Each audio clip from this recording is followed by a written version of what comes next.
in this circumstance, a young woman has met an Australian man, and however it's happened, she's dead in the suitcase within 25 minutes after she goes to his apartment.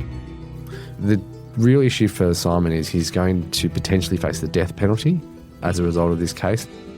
It just draws a spotlight on the sex industry in Thailand and the Australian men who go there and exploit these young women.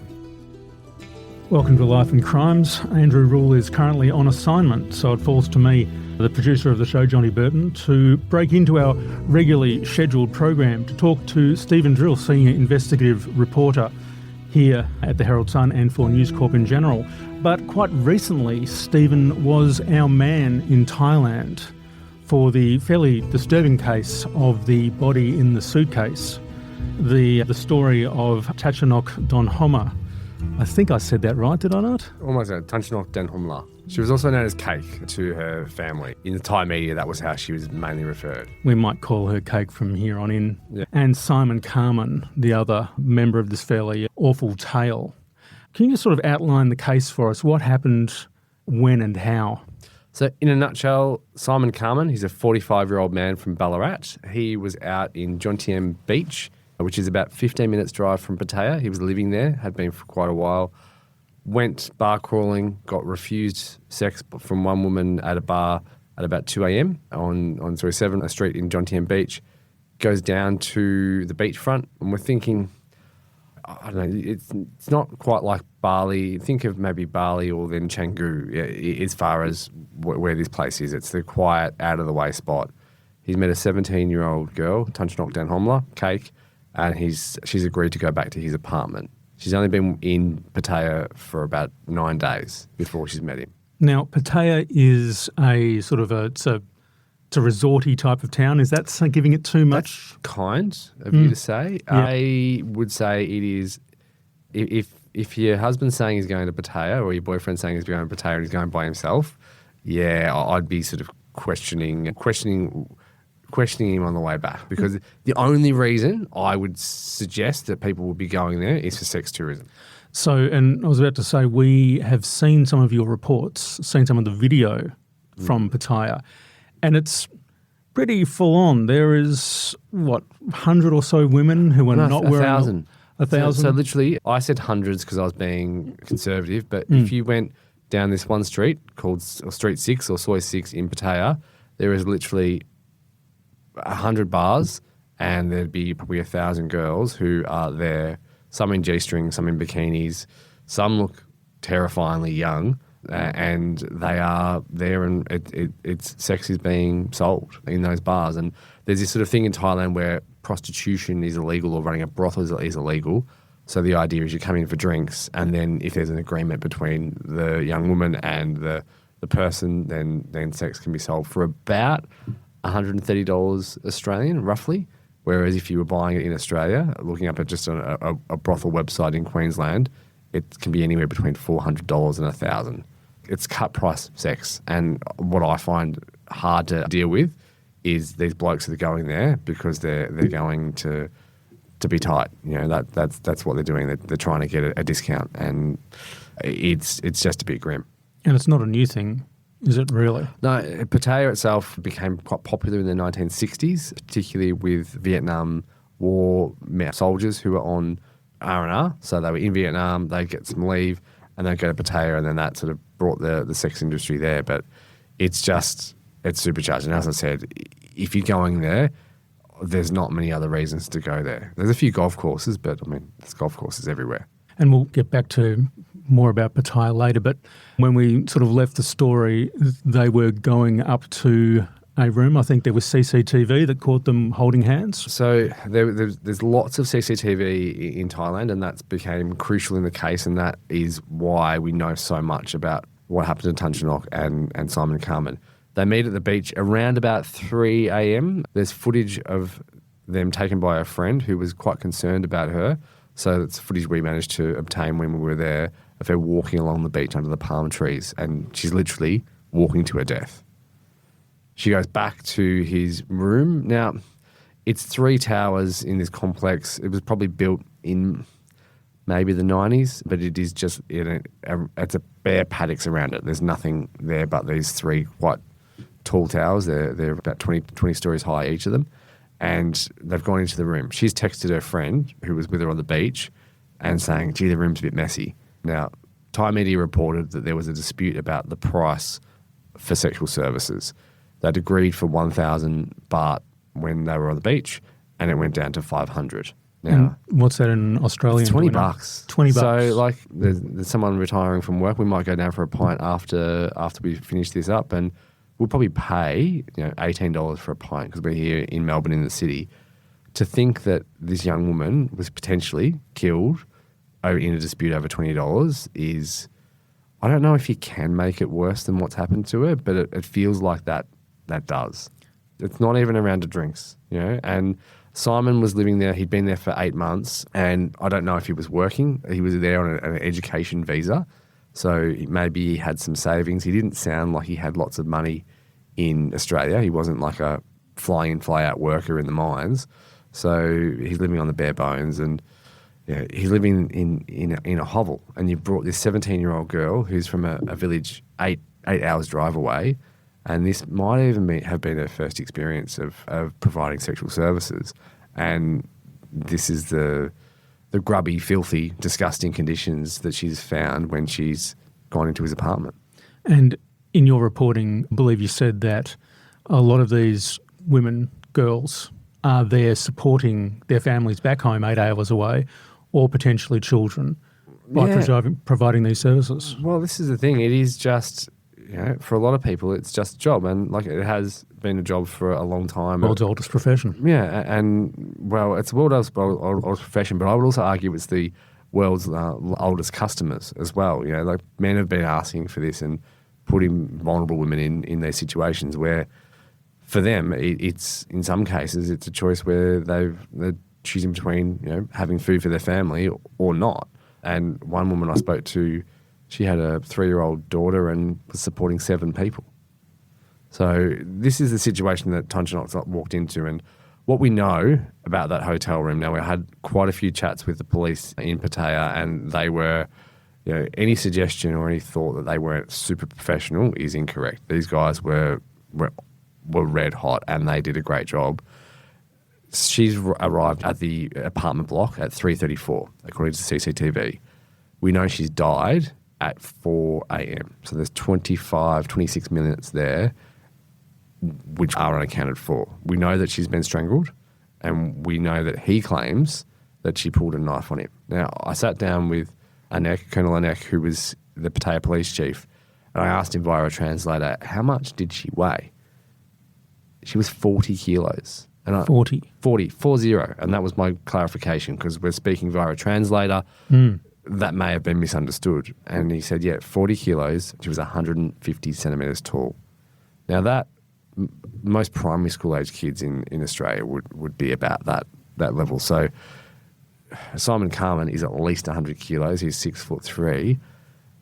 The suggestion from him that he was acting in self-defence is going to be one he's going to have to work hard on to explain in court, because that is a significant weight difference.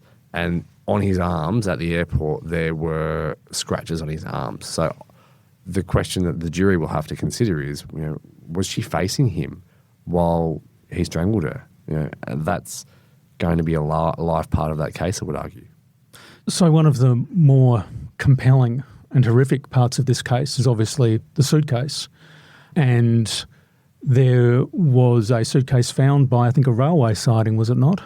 Yeah, so again, the CCTV becomes crucial in this case, where police saw Simon Carmen walk down from his apartment block with a black suitcase.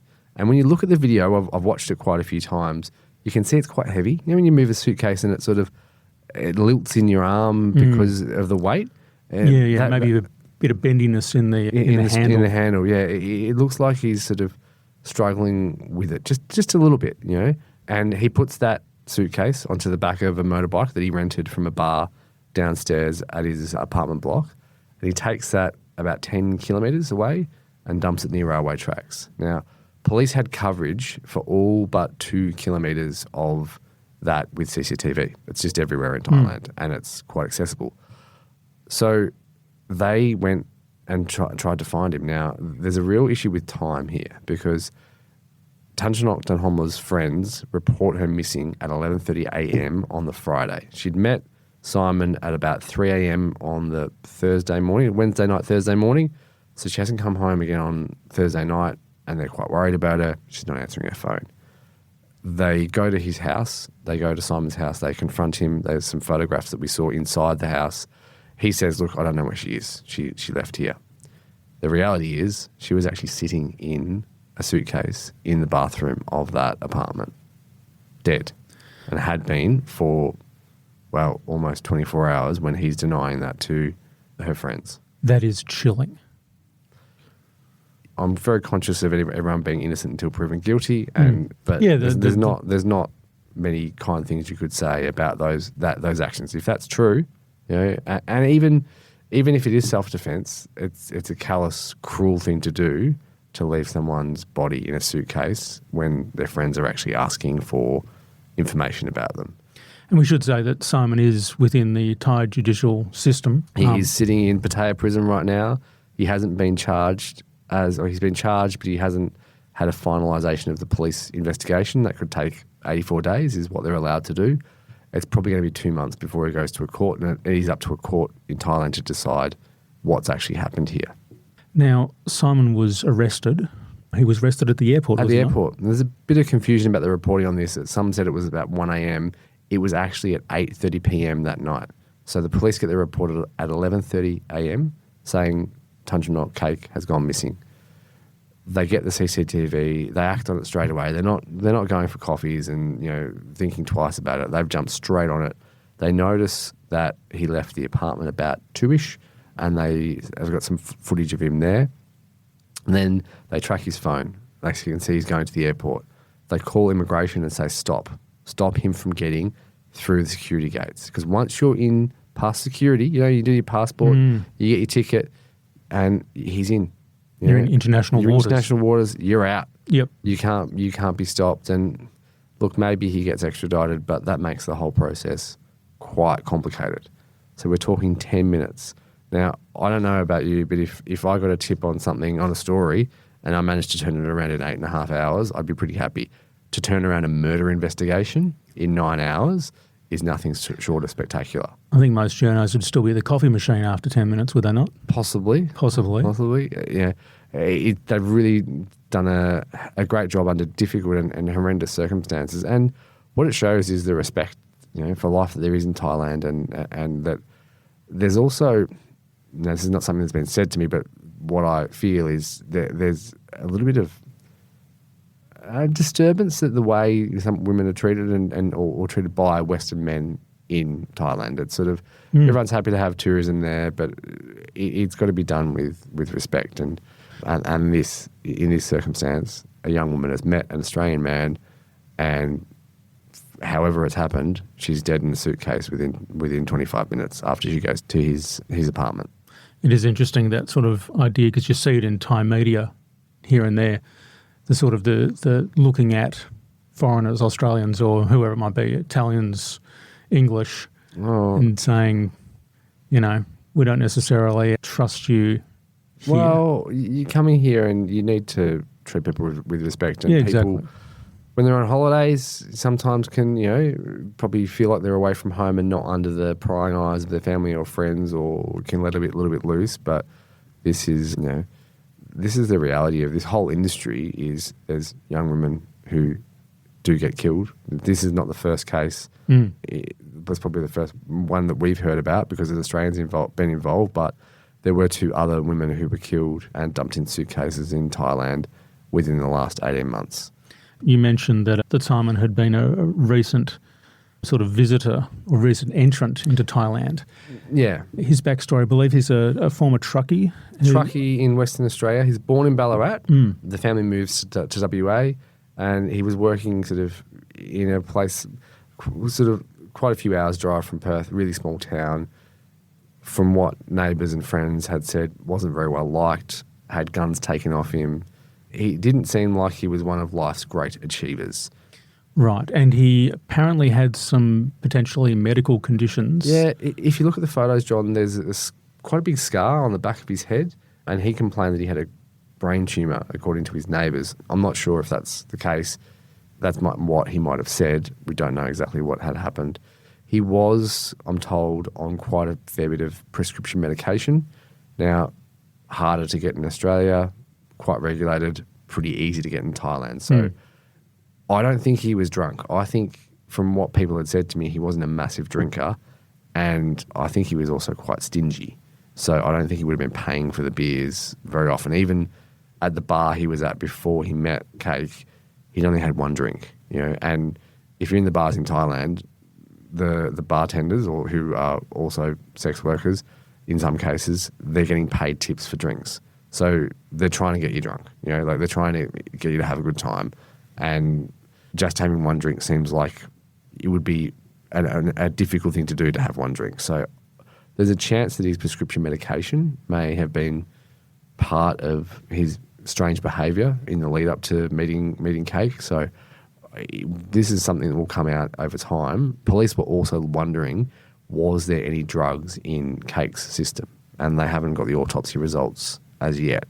So we don't know, but we do know that she's dead. Her body was put in a suitcase, and a suitcase was taken by Simon Carman from his apartment and dumped near a railway line. And he's given a message to the family as well, has he not? Yeah, he said, I'm upset for you, I'm sorry for your loss, or words to that effect, and he denied that he'd killed her. Now, that's separate to what he told the police, that he'd acted in self-defence and that he'd used a knife. Now, she'd pulled a knife on him. Now, the apartment was pretty run down, but there was no knife that the police had found, and there certainly wasn't a knife that had any blood or anything on it that would suggest that she's attacked him, or there's no cuts or defensive wounds on his arms, as far as we know, that would back up that claim. So the real issue for Simon is he's going to potentially face the death penalty as a result of this case. Now, in Thailand, it hasn't been used since 2018. There was the previous case to that was 2008, so it doesn't happen very often. There have been Australians who've been sentenced to death in Thailand on drugs charges, but they were later acquitted. So it's not unprecedented that he could be sentenced to death for this crime.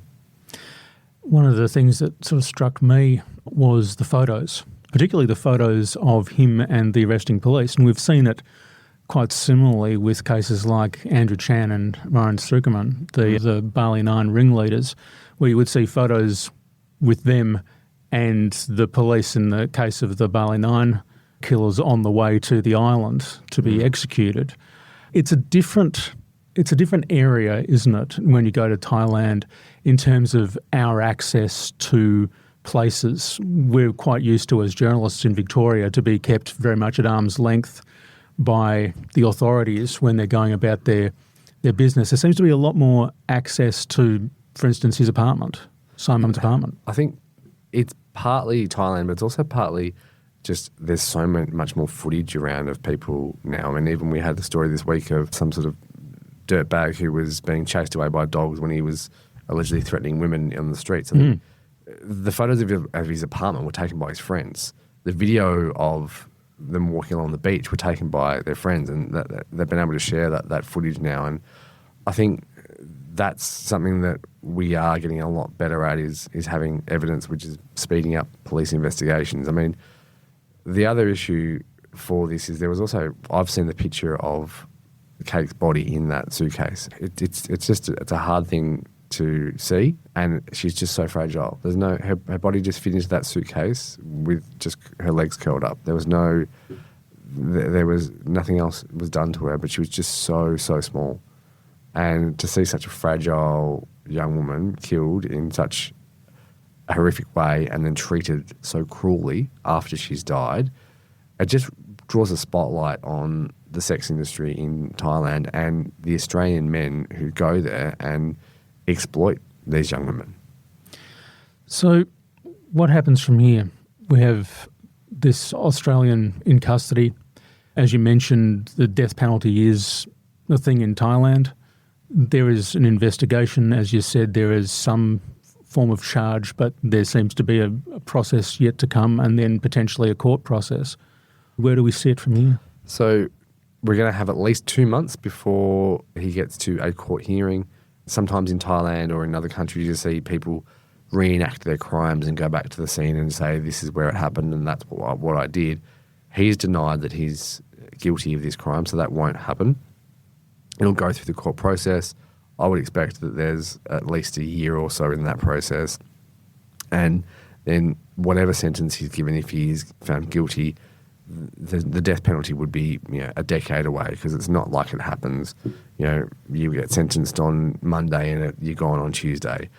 There's 429 prisoners on death row in Thailand.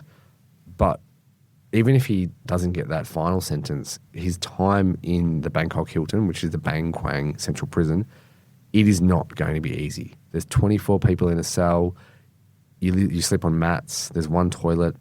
There's not soap. There's not toilet paper.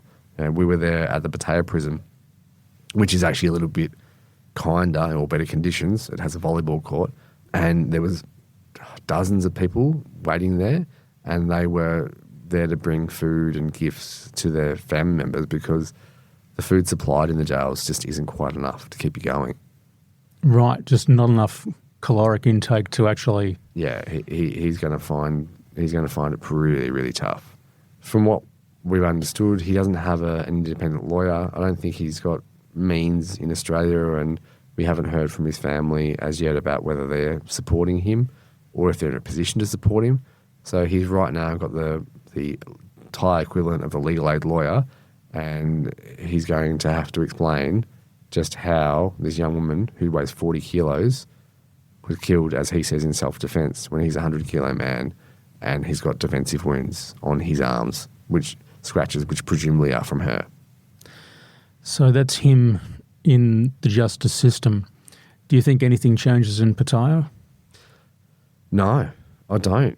I think there's still going to be Australian men who go there because there is demand. There's women who see it as a legitimate career because they have to look at the situation their family's in, and they're doing it because that's normal life. There was one woman, we were trying to speak to people in the street who were in the sex industry, and there were scantily clad women, I suppose, if for want of a better term, people who would go, okay, that woman's obviously working as in the sex industry.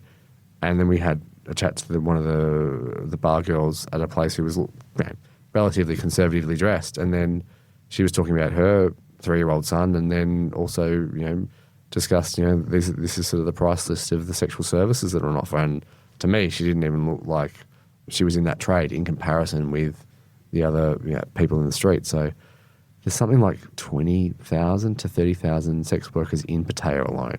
So this is a multi-billion-dollar industry. From my estimates, it's about $1 million an hour is spent by tourists on sex in Thailand. Every hour. That's astonishing. It's a lot. And I don't think that's going to change, but at the very, very least, this should be a warning to people that, the Thai police and the Thai justice system is rigorous, and people will be brought to justice. Well, we'll be waiting to see what happens within the Thai justice system. In the meantime, thank you very much for your reporting, and thanks for joining us on Life and Crimes. Thanks. Thanks for listening.